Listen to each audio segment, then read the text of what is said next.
Para falar sobre esta crise e sobre este momento do sistema financeiro e do sistema bancário brasileiro, a gente conversa agora com o professor de Economia do IBMEC do Rio, Gilberto Braga. Professor, muito obrigado por estar aqui com a gente no CNN Money. Professor, toda esta confusão que a gente observou ao longo dos últimos meses envolvendo o Banco Master, REAG, Fictor, alocação de recursos de fundos de pensão, operações envolvendo venda de consignado, tudo isso traz que lição, professor, para a gente diante do que aconteceu e o que podemos fazer para evitar que tudo isso se repita? Boa tarde. Boa tarde, Fernando Nakagal, e a todo mundo que está com a gente aqui na CNN. Bom, eu vou te responder pegando aqui um gancho num comentário que você fez agora há pouco, quando estava passando a cotação internacional dos indicadores, e você disse, olha aqui, a tela é tão rápida, tão instantânea, que a cotação ela se atualiza mais rápido do que o seu script, né, do que você tinha aí anotado no teu teleprompter.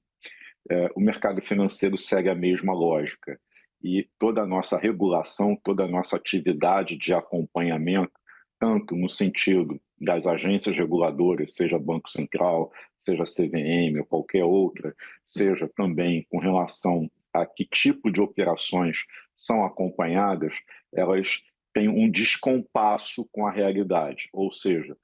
o mercado ele foi muito mais criativo, sobretudo da pandemia para cá, no sentido da aceleração da tecnológica, na multiplicidade e variedade de novas operações, a inserção de novos participantes no sentido de consumidores que estão expostos a isso. Não se tem mais transações físicas na economia, elas são todas eletrônicas, isso abre espaço para que fintechs, bancos e novas instituições e novos prestadores de serviços tecnológicos, como esse caso que a gente está trabalhando agora da Fictor, pudessem crescer, surgir e, de alguma maneira, isso não foi acompanhado na mesma intensidade, com o mesmo grau de sofisticação pelos reguladores, ou seja, a realidade está muito mais avançada do que a nossa capacidade de fiscalizar e de acompanhar. Professor, uma das críticas que se faz às nossas autoridades de supervisão seria de que, nos últimos anos, com a boa intenção da bancarização e da digitalização do sistema bancário, portas foram abertas, avenidas foram abertas para este processo de digitalização, para entrada e uso maciço de tecnologia no sistema bancário, e que isso poderia ter sido uma das brechas abertas. O senhor concorda? Fazendo um trade-off, se é que dá para colocar as duas coisas numa balança, mas a bancarização gerada com esse negócio aqui que a gente carrega no bolso, pode ser comparada a este problema? Existe uma correlação entre bancarizar de maneira acelerada e, ao mesmo tempo, permitir brechas para que problemas como esses aconteçam? Olha, o que a gente pode dizer é que, do ponto de vista do mercado financeiro, da economia, essa aceleração a que você se refere, essa bancarização, ela é muito mais rápida do que nos outros setores. Entretanto, as duas principais agências de regulação, Banco Central e CVM, elas seguem um padrão que é um padrão institucional e até mesmo jurídico de todas as agências reguladoras brasileiras, ou seja, elas não atuam de maneira, do ponto de vista formal, diferente da ANP, da ANEEL, do IBAMA. Então, qual é o pressuposto? Primeiro,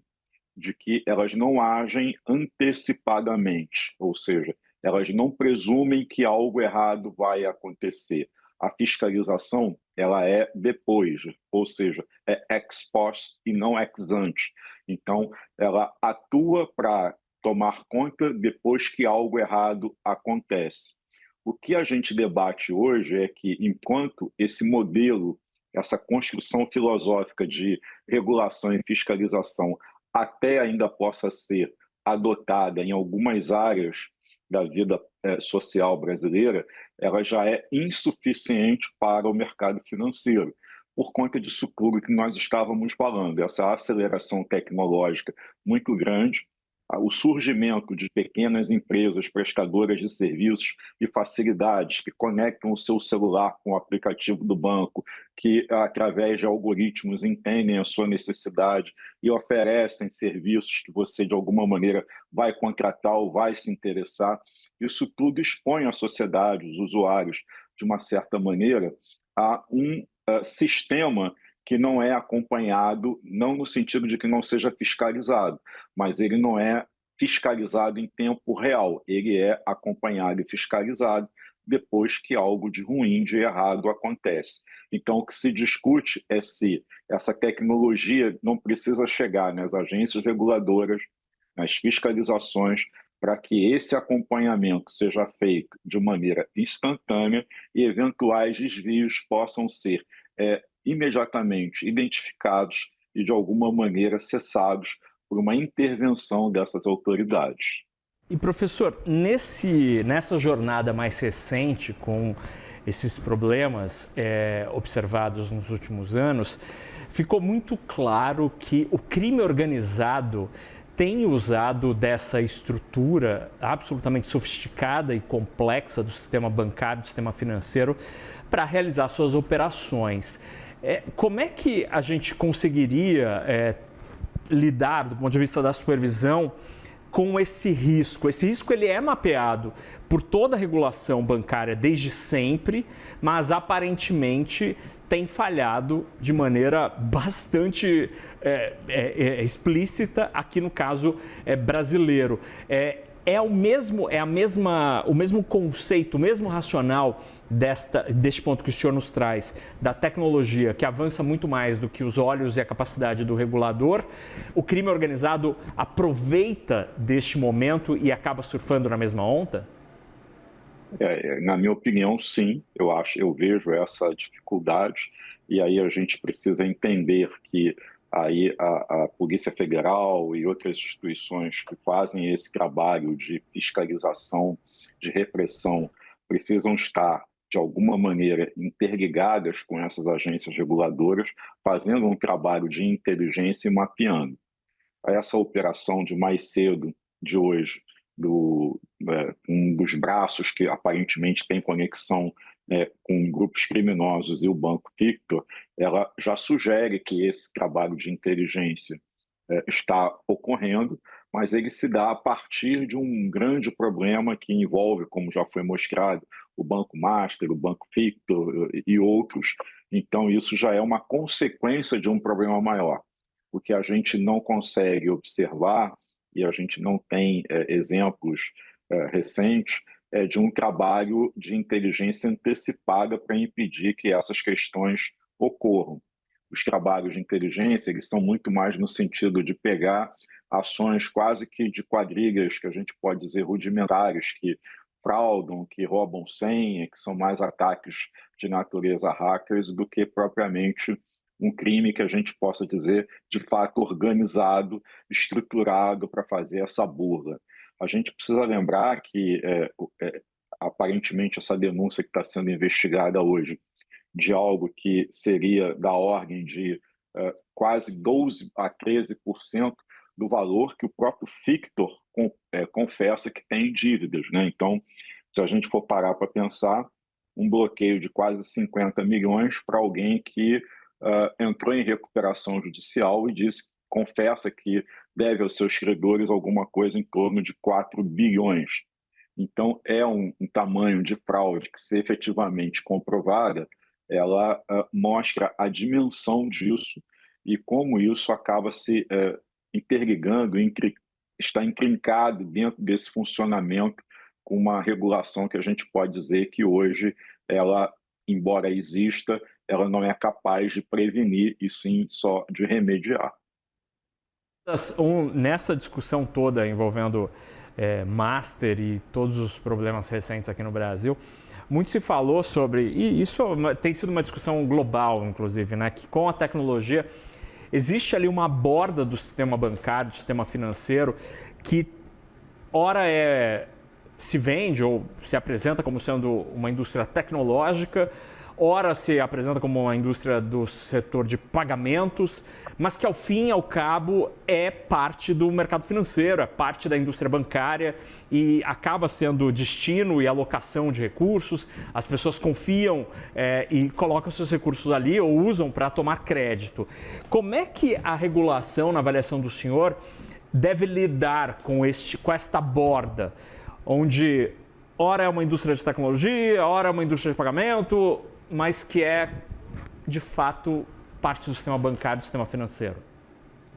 Eu acho que você foi no centro da questão, né? Na verdade, todo o sistema bancário financeiro brasileiro, ele vem lá da década de 60 do século passado, quando se desenhou o papel do que era banco comercial, o que era uma distribuidora, o que é a Bolsa de Valores, o papel do Banco Central. E ali dentro você tinha um desenho muito claro e muito engessado. Hoje você tem, com o crescimento tecnológico, o funcionamento de aplicativos, de empresas que não são tratadas como empresas financeiras, portanto, estão não diretamente supervisionadas e fiscalizadas por essa estrutura desenhada há, sei lá, 60, 70 anos atrás. Então, o que nós temos é um desenho hoje que ele ficou, eu diria assim, velho, ultrapassado e que precisa ser revisto, para que esses prestadores de serviços de facilidade de meios de pagamento que conectam uma tecnologia do seu celular, do seu banco com um pagamento numa loja, numa compra pela internet, num marketplace qualquer, isso tudo ganha uma dimensão hoje de comércio instantâneo financeiro que está fora da capacidade de acompanhamento. Então, o acompanhamento ele é formal, ele é, de alguma maneira, muito cartorial, por assim dizer, em cima de papéis claramente definidos e de prestação de serviços através da contabilidade. Então, você vai ver a carteira do fundo ao final de um determinado dia, o recolhimento dos recursos que foram informados ao Banco Central nas transações eletrônicas, mas você não vê o regulador acompanhando, por exemplo, quantas senhas foram hackeadas, quanto de fraude ocorreu numa ponta, numa transação eletrônica. Então, quando você tem invasão com roubo de dados financeiros e desvio de recursos de contas e de outros ativos financeiros. Então, isso tudo hoje requer, a gente não sabe aqui qual é a solução, mas a gente entende que é preciso uma força-tarefa repensar e redefinir todos esses papéis para que a sociedade possa, de alguma maneira, se sentir um pouco mais segura ao utilizar todo esse serviço, toda essa tecnologia que é inexorável, que veio para ficar, não vai retroceder e por isso nós precisamos nos adaptar. Muito bem, a gente conversou com o professor Gilberto Braga, professor de Economia do IBMEC do Rio de Janeiro, a quem agradeço muito por essa análise, pela pensata, para ajudar a gente a entender onde estamos pisando e o que precisamos fazer para evitar que tudo isso se repita. Professor, muitíssimo obrigado pela conversa. Um abraço. Um abraço a todos. Tchau, tchau.